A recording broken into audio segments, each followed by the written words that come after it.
नमस्कार, आप देख रहे हैं न्यूज 9 भारत और मैं हूं आपके साथ अशोक चौहान। देश और दुनिया की तमाम खबरों पर आइए डालते हैं एक नजर।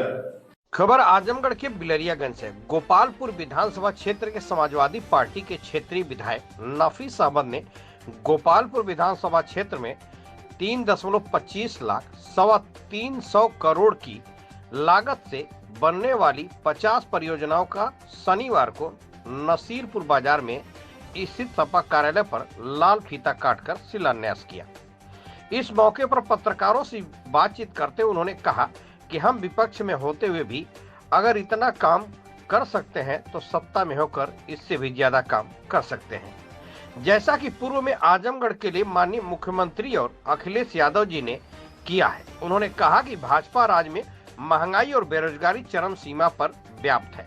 रोजगार के लिए नौजवान दर दर की ठोकरें खा रहा है, रोजगार की मांग कर रहा है तो सरकार की लाठियां खा रहा है। कहीं पेपर लीक कर दिया जा रहा है तो कहीं परीक्षाओं में गड़बड़ी कर दी जा रही है, जिससे नौजवान बेरोजगार होकर भटक रहे हैं। उन्होंने कहा कि इस सरकार में भ्रष्टाचार चरम सीमा पर व्याप्त है। इस मौके पर डॉक्टर हरिराम सिंह यादव, शिव नारायण सिंह उर्फ सिंह बाबा, रमेश यादव, राजेश पासवान, सिराज सिद्दीकी, वीरेंद्र विश्वकर्मा, हाजी मोहम्मद आरिफ खान, कोमल पासवान, अनवार अहमद, शर्मानंद पांडे आदि लोग मौजूद रहे। न्यूज 9 भारत के लिए रोशन लाल की खास रिपोर्ट।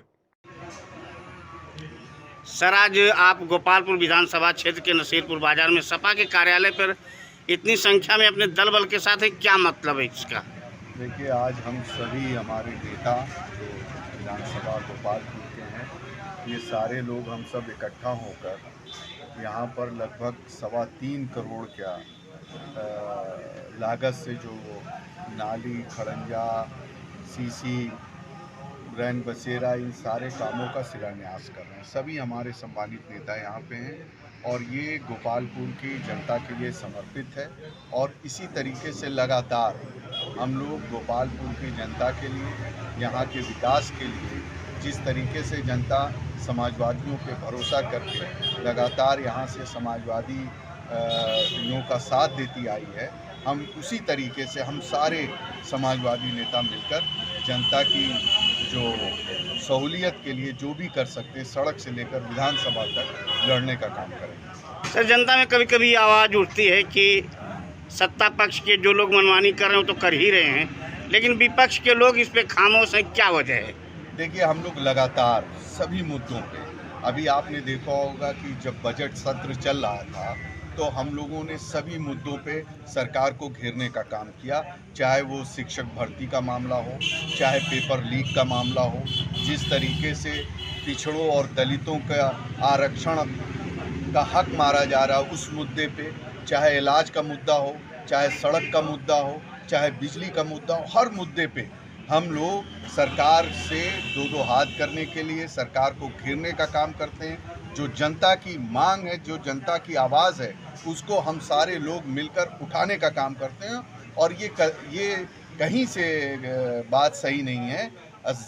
हम सारे लोग आदरणीय अखिलेश यादव जी के नेतृत्व में किसानों के लिए, नौजवानों के लिए, पिछड़ों, दलितों, अल्पसंख्यकों के लिए, इस यहाँ के उत्तर प्रदेश की जनता की सहूलियत के लिए लड़ाई लड़ने का काम करते हैं। सर, सपा लगभग हर जगह से अपनी सीट घोषित कर रही है या कर चुकी है।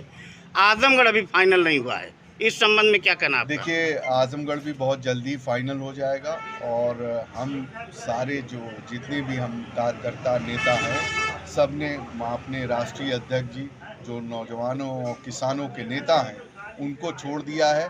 वो जो निर्णय लेंगे हम सारे लोग मिलकर उनको जिताने का काम करेंगे और लोकसभा दोनों आजमगढ़ और लालगंज जिताकर अखिलेश यादव जी के हाथों को मजबूत करने का काम करेंगे। इंडिया गठबंधन से अभी बसपा दूर है, ऐसा चर्चा में आ रहा है कि कहीं न कहीं आचार संहिता लागू होने के बाद लोग एक दूसरे से गठबंधन करेंगे। क्या इस तरह की कुछ चर्चा है क्या पार्टी के अंदर? इसकी जानकारी मुझे नहीं है, ये हमारे नेतृत्व फैसला करेगा और आदरणीय राष्ट्रीय अध्यक्ष जी करेंगे, इसके बारे में हमें नहीं है।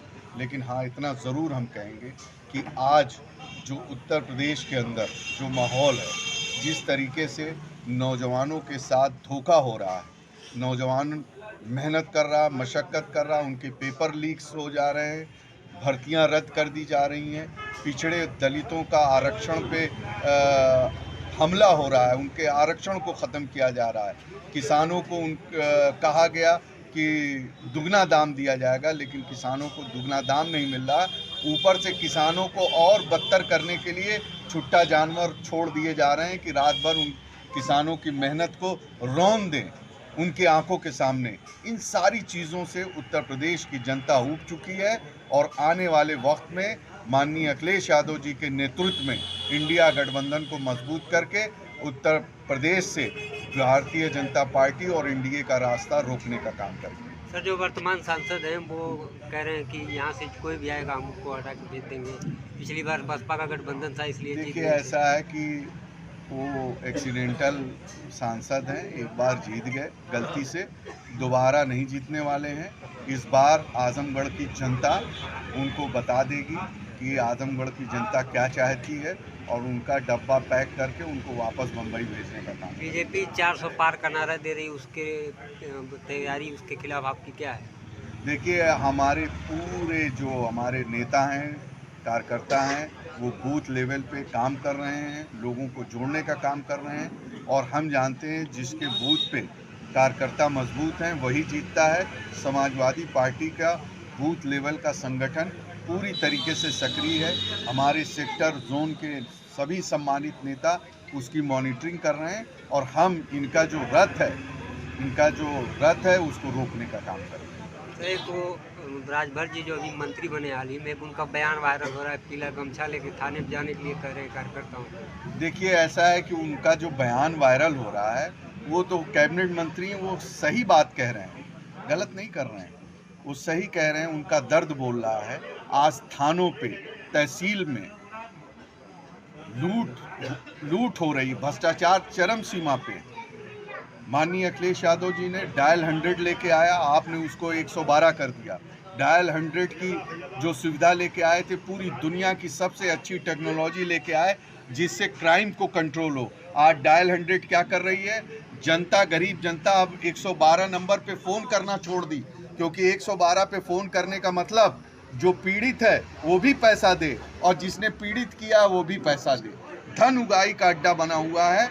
तो इसलिए वो सही कह रहे हैं कि आज थानों के अंदर कोई सुनवाई नहीं है, तहसीलों पे कोई सुनवाई नहीं है, बिना पैसे लिए काम नहीं हो रहा है। इसीलिए वो अपनी जनता को लॉलीपॉप दे रहे हैं कि गमछा ओढ़ के जाओ, इससे कोई फर्क नहीं। इससे पहले भी उनके लोग गमछा ओढ़ के जा रहे थे जब पिछली सरकार में कैबिनेट मंत्री थे, फिर कुछ ही दिन बाद रोने लगे कि हमारी डीएम एसपी सुन नहीं रहा, फिर वो वही काम करेंगे। कोई सुनवाई नहीं है। इस वक्त प्रदेश के अंदर जिस तरीके से भ्रष्टाचार बढ़ा हुआ है, कभी ऐसा नहीं था। आज गरीब जनता अपने आप को लूटा हुआ महसूस कर रही है।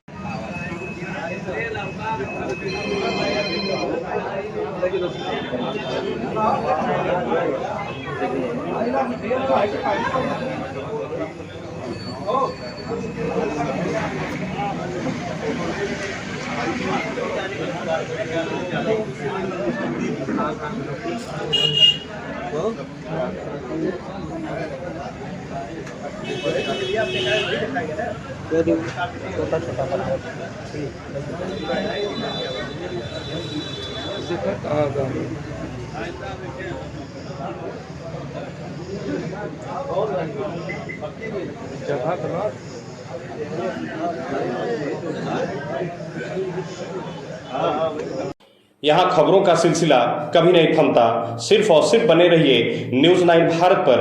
अब चाहूंगा इजाजत। नमस्कार।